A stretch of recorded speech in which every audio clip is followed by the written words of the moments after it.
దౌర్భాగ్య స్థితి నెలకొంటా ఉంది.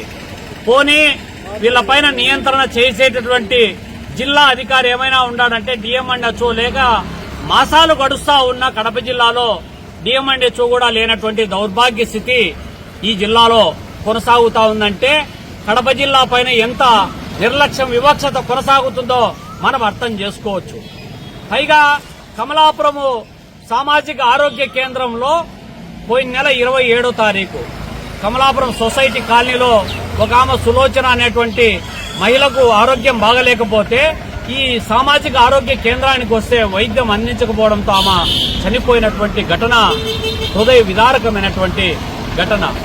దానిపైన ప్రజలు ప్రజా సంఘాలు ఆందోళన మీడియాలో వచ్చినటువంటి అభియోగాల నేపథ్యంలో ఎంక్వైరీ జరిగి 24 గంటలు గడవక ముందే ఇక్కడ ఎవరో ఒక అతనికి యాక్సిడెంట్ అయిందని చెప్పి మొన్న 9వ తారీఖు హాస్పిటల్కి ఉదయం వస్తే 10 గంటల వరకు కనీసం ఒక ఇంజెక్షన్ వైద్యం కూడా అందించినటువంటి నిర్లక్ష్యం కొనసాగుతా ఉందంటే ఇక్కడ సూపరింటెండెంట్ మొదలుకొని డాక్టర్లు డ్యూటీ డాక్టర్లు సిబ్బంది ఏం చేస్తున్నారు, ఏం గాడిదలు కాస్తున్నారు, ఏం వ్యాపారాలు చేసుకుంటున్నారని చెప్పి మేము అడగదలుచుకున్నాం. దాని నిరసనగా ఈ రోజు ఈ యొక్క సామాజిక ఆరోగ్య కేంద్రం కమలాపురం వద్ద ఆందోళన కార్యక్రమం చేస్తా ఉన్నాం.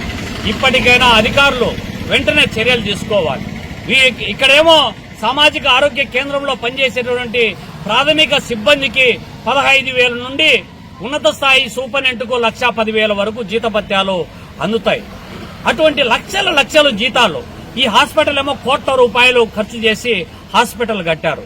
కానీ ఇక్కడ వైద్యం వచ్చేటప్పటికి ఎవరైనా ప్రజలు వచ్చి వైద్యం అందించమని అడిగితే ఎవరే గాని రెస్పాండ్ కానటువంటి పరిస్థితి. హాస్పిటల్ పోతే ప్రాణాలు నిలబెట్టుకోవచ్చు అనేటువంటి గంపడ ఆశతో హాస్పిటల్కి వస్తే కమలాపురం హాస్పిటల్కు పోతే ప్రాణాలు పోతాయనేటువంటి అభద్రతాభావం నెలకొండేటువంటి పరిస్థితి కొనసాగుతా ఉంది. ఇంత వివాదం నడుస్తా ఉంటే జిల్లా అధికారులు నిమ్మకు నీరెత్తినట్టు వ్యవహరిస్తా ఉన్నారు. జిల్లాలో 7 సామాజిక ఆరోగ్య కేంద్రాలు నడుస్తా ఉన్నాయి. లక్షల రూపాయలు ఖర్చు చేస్తా ఉన్నట్టు నివేదికలు చెప్తా ఉన్నాయి. కానీ ఆచరణలోకి వచ్చేటప్పటికి వైద్యం అందించడంలో వైద్యుల యొక్క నిర్లక్ష్యం చాలా తీవ్ర స్థాయికి తారాస్థాయికి చేరుకుంటా ఉంది. జనరల్ గా సామాజిక ఆరోగ్య కేంద్రాలకు ఎమ్మెల్యే చైర్మన్ గా అడ్వైజరీ బోర్డు ఉంటుంది. ప్రతి ఒక్కరూ తప్పనిసరిగా యూట్యూబ్లోకి వెళ్ళి కడప వార్తను లైక్ చేయండి, సబ్స్క్రైబ్ చేయండి. ఇట్లు మీ జి రమణయ్య, ఎడిటర్, కడప వార్త.